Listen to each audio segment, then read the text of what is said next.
sepak bola 90 menit kuat nggak? Kuat. Kalau kira-kira sholat tarawih 90 menit, kira-kira kuat enggak?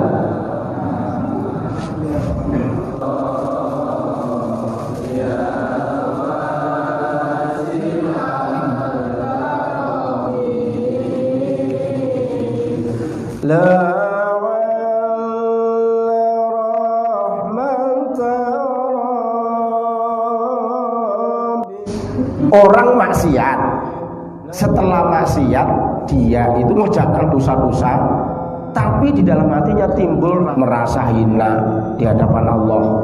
Terus ada orang yang ibadah rajin, ketaatannya banyak, tapi dia merasa mulia, merasa bersih, merasa sombong. Bagusan mana?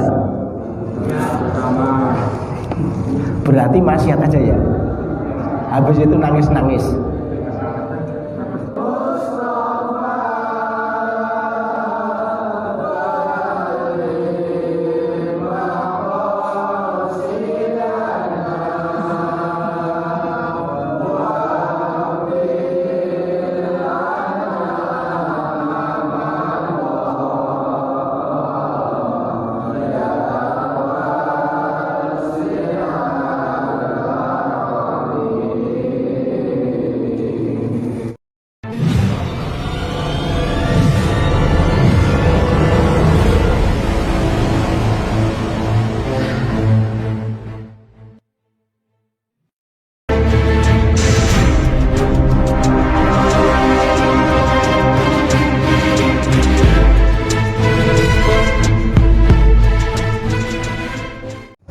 Alhamdulillahirabbil alamin.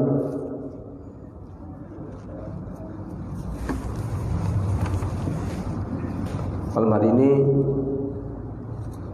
kita dipilih oleh Allah menjadi orang yang bisa menjalankan kebaikan, juga alhamdulillah dapat meninggalkan kemaksiatan, di mana kita didudukkan di dalam tempat yang secara zahirnya adalah ibadah. Tentunya kalau hati kita menghadapnya ke ibadah, mata hati kita berarti membelakangi maksiat. Karena mata hanya satu, mata hati itu satu. Kalau mata kepala kita ada dua. Kalau buta satu masih bisa melihat. Kalau mata hati itu cuma satu.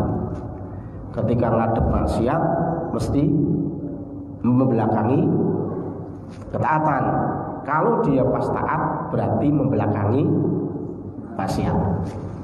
Nah, malam hari ini hati kita dihadapkan oleh Allah untuk melihat ketaatan itu dan bisa menjalankan ketaatan itu. Mudah-mudahan semakin banyak kita menjalankan kebaikan-kebaikan, hati kita dituntun oleh Allah terus-menerus, sehingga kita bisa istiqomah menjalankan ketaatan dan bisa meninggalkan kemaksiatan. Amin ya rabbal alamin. Allah, sekarang kita nyampe ke kalam hikmah, masya'nu nafsika waqtar ridho illa kal ba'iri al maquli fa idza sayyabtahu intolaqa.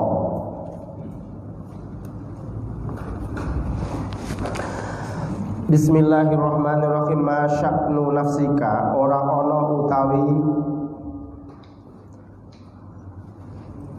keadaan nafsumu, nafsu nira, waqtar ridho ing dalem wektu ridho,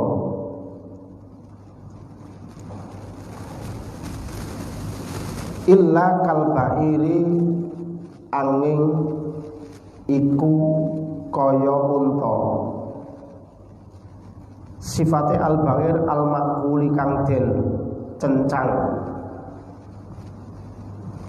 Faida sayyabtahu, mongko tatkalane ngumbar sapa sira hu ing unta intolako moko lunga apa unta. Paham Pak Santoso?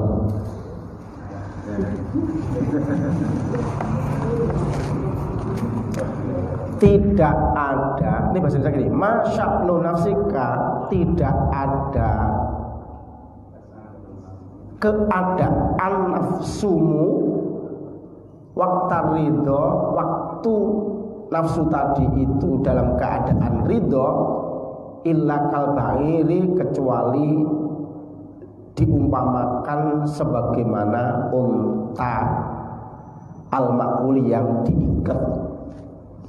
Faidah saya tahu kalau kamu melepas unta itu, jawabnya idza intolako, pasti untane lari.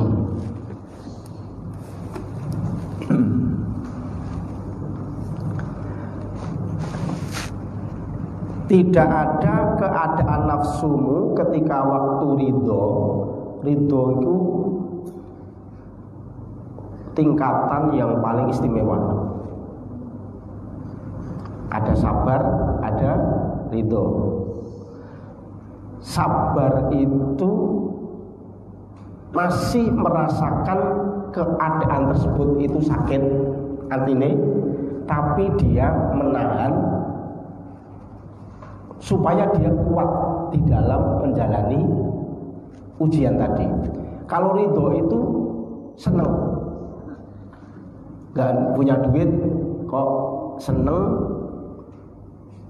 sebagaimana dia punya duit. HP-nya hilang,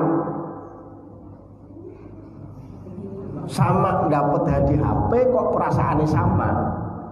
Berarti waktu hilang HP tadi itu ridho. Tapi kalau hilangnya HP, mulutnya manunya 5 cm, ngomel-ngomel, anaknya digabroki terus, lah itu nggak sabar. Jadi ridho itu lebih daripada sabar. Alhamdulillah, alhamdulillah terus. Jualan laris, alhamdulillah. Nggak laris, alhamdulillah. Wis aku nggak laris, tapi badanku ini loh sehat, pol seneng aku. Ridho terus.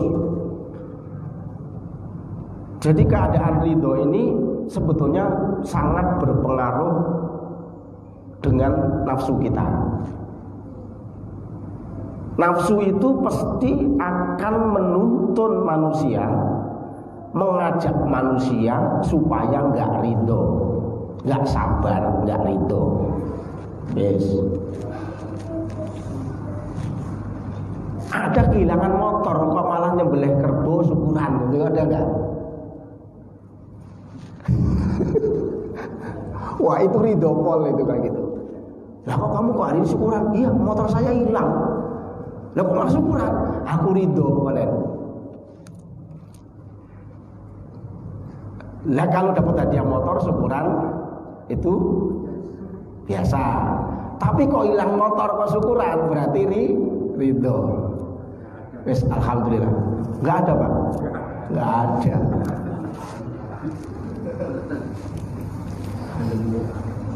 Belum nemu kok enggak ada.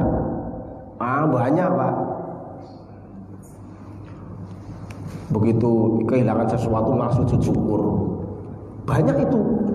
Istrinya sakit 3 tahun, begitu mati, alhamdulillah. Kacau nih. Ridho banget katanya. Iya mau nikah lagi. Bukan itu maksudnya. Nah ini, tidaklah nafsu kamu ketika sedang ridho itu diumpamakan dengan unta yang kamu ikat. Jadi ridho itu juga kayak unta diikat. Kalau diikat terus dicumurin itu diikat, nggak mana-mana nih, nggak bisa ngapa-ngapa. Unta diikat pakai tambang gede, diikat di pohon, coba nanti dia dikasih rumput kira-kira 3 meter, liatin doang itu, bengong doang itu. Kalau rumputnya di sono, nggak bisa megang apa-apa, nggak bisa makan.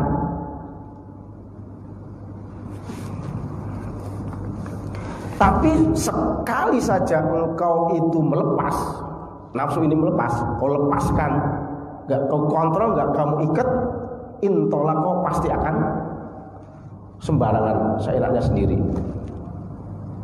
Kalau dulu ibaratnya apa itu? Kayak harimau, kayak ular ya.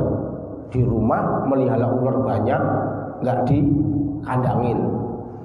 Majikannya tidur, gigit, apalagi ular kobra, langsung mati guys. Jadi jangan sekali-kali kita itu menyepelekan nafsu, karena ketika kita lepas itu terus-terusan akan mengajak maksiat. Nah sekarang yang menjadi masalah, ketika seseorang itu sudah terlanjur maksiat,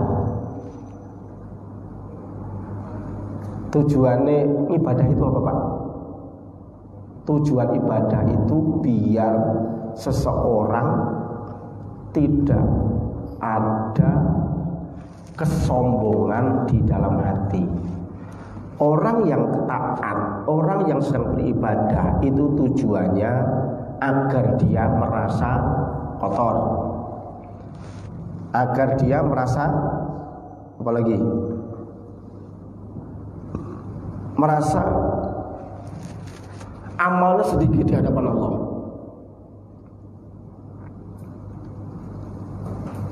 Maka kalau di dalam kitab hikam itu kayak kebalik, tapi nggak kebalik. Orang yang maksiat itu akan menjadikan orang tadi terhina. Orang yang maksiat akan jadi hina. Orang yang taat akan menjadi mulia. Berarti tujuannya ketika dia sedang beribadah agar dia merasa hina, bukan hina, tapi merasa hina sehingga dia menjadi mulia. Sekarang dibalik. Aku mau bertanya, Anda orang yang maksiat, tapi kemudian setelah maksiat dia itu merasa hina, merasa dosanya banyak, merasa dia itu sangat kotor. Yang kedua, ada orang yang taat, beribadah, tapi dia merasa dirinya itu amalnya banyak, merasa dirinya itu mulia, merasa dirinya sombong. Bagusan mana? Bagusan mana?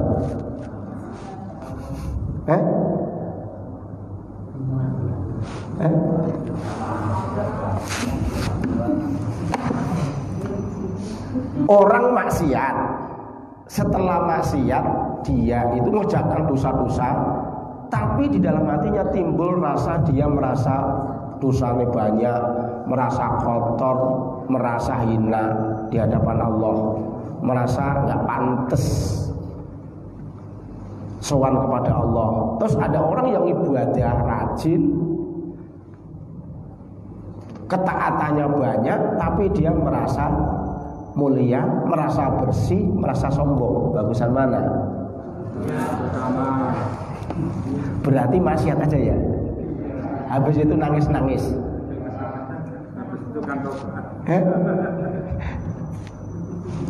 Ini kalau ilmu tasawuf begini Pak. Jadi dilihat itu jangan cuma lahirnya doang, hatinya itu sangat berpengaruh. Berpengaruh nggak hati? Sangat berpengaruh. Sudah sering saya sampaikan, orang nonton sepak bola 90 menit kuat nggak? Kuat. Kalau kira-kira sholat tarawih 90 menit, kira-kira kuat kok nggak?